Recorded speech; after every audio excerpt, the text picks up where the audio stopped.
O cinema é uma arte que vem maravilhando gerações, e a arte em si tem o poder de causar um misto de emoções no seu espectador. Então qualquer obra que preze por qualidade deve buscar ser sincera e causar o melhor efeito possível em quem irá consumi-la. Tendo em vista isso, o que eu posso dizer é que, na minha opinião, a Marvel em sua fase 4, com seu primeiro filme da fase 5, Quantumania, estava longe de entregar isso, sempre se apoiando em ideias fracas ou com potencial mal desenvolvido. Claro que há exceções pontuais durante as 18 produções que antecedem o novo filme dos Guardiões, mas isso eu vou deixar para discutir depois da vinheta. Meu nome é Nathanael e sejam muito bem-vindos ao Cine Villain.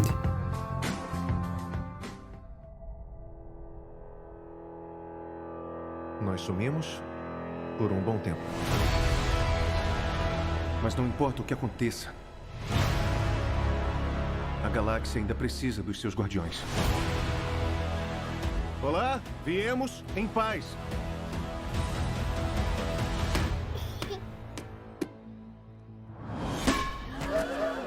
Que isso, Drax? É sério, cara? Não! Ai! Guardiões da Galáxia Volume 3 é um suspiro depois de tantas produções que pendiam do mediano para baixo. Mas como eu disse, há exceções. Eu posso citar, por exemplo, o Homem-Aranha Sem Volta para Casa, que apesar de se sustentar a maior parte da história em nostalgia, ainda assim entrega um filme com coração e um bom desenvolvimento para o personagem do título, que já estava necessitando disso havia tempo. Posso citar também os dois primeiros especiais do estúdio, como o Lobisomem na Noite e o próprio Guardiões da Galáxia Especial de Natal, onde esse serve como ponte entre o último filme em que vimos os personagens e a próxima e última aventura da equipe como conhecemos, já que alguns atores já declararam que não irão voltar, pelo menos não por enquanto.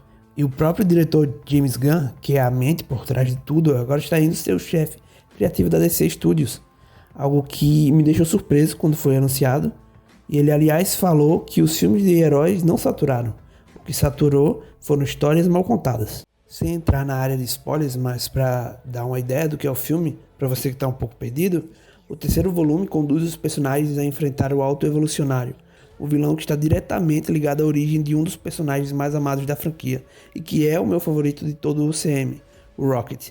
E em paralelo somos apresentados ao seu passado para entendermos como ele se tornou o que é. Pela sinopse que falei, já dá para entender que o foco maior é no Rocket. Mas é incrível como o tempo de tela de cada personagem está no ponto certo. Apesar de ter 2 horas e meia, isso poderia ser um problema, já que temos vários personagens no núcleo principal, mas o diretor conseguiu dar o tempo necessário para cada um ser desenvolvido e brilhar. Esse desenvolvimento muitas vezes é conjunto, onde um dá um pontapé para o outro. E isso se deve ao fato de que os Guardiões são mais do que um grupo. Eles são uma família com anos de convivência, que se entendem e que ainda assim têm suas discordâncias, como qualquer família normal. Então é muito bom ver como é lidado esse tipo de relação e é visível o amadurecimento deles e como eles se complementam. O que podemos entender também é a evolução da escrita e direção do próprio James Gunn. Quando falo de tempo bem aproveitado, eu posso citar também as escolhas para a história. Não houve nenhum momento que eu fiquei entediado, ou que eu queria que uma cena passasse logo para ver outro núcleo, por exemplo. O Gunn conseguiu fazer um filme que, para mim, soube dosar bem entre comédia, drama, ação e aventura. Um dos medos que eu tinha antes de ir ao cinema era exatamente o humor, porque o primeiro da trilogia é um dos meus filmes favoritos da Marvel. Mas o segundo eu sinto que o diretor pesou mais nas piadas fora de hora, e digo mesmo da última obra dele, que foi o Pacificador. Mas depois de rever todos os filmes dos Guardiões, eu pude apreciar mais o que foi apresentado no volume 2. Mas cito novamente como é clara a evolução do diretor, ao saber o momento certo que não pode quebrar uma cena dramática com alguma piada boba. Existe ainda um tópico que não vejo ser citado em críticas pela internet, que é sobre a dublagem. Muito porque a maioria prefere ver no áudio original para comentar com base na atuação do ator. E eu mesmo prefiro ver o filme no áudio original. Mas eu aprecio também a dublagem, e no cinema em que vou já não tinha opção legendada, além da questão de sofrer com falta de atenção algumas vezes, e no cinema pelo menos para mim é mais agravante isso.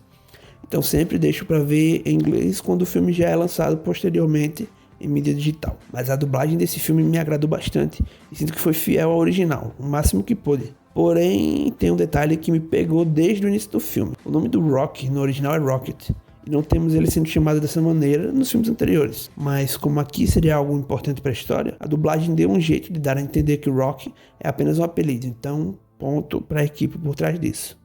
Outro ponto forte é o Alto Evolucionário, um vilão muito bem apresentado, daqueles que é escrito pra gente odiar ele e conduzir a trama, apesar de ter alguns momentos com falas que me pareceram fora do tom do personagem. Mas no geral, o ator Shukuda Yuji entrega um personagem que você gosta de ver em tela, muito porque você torce pela sua derrota. E do vilão posso falar também de um elemento que está ligado a ele, que é o Adam Warlock, interpretado pelo ator Will Poulter.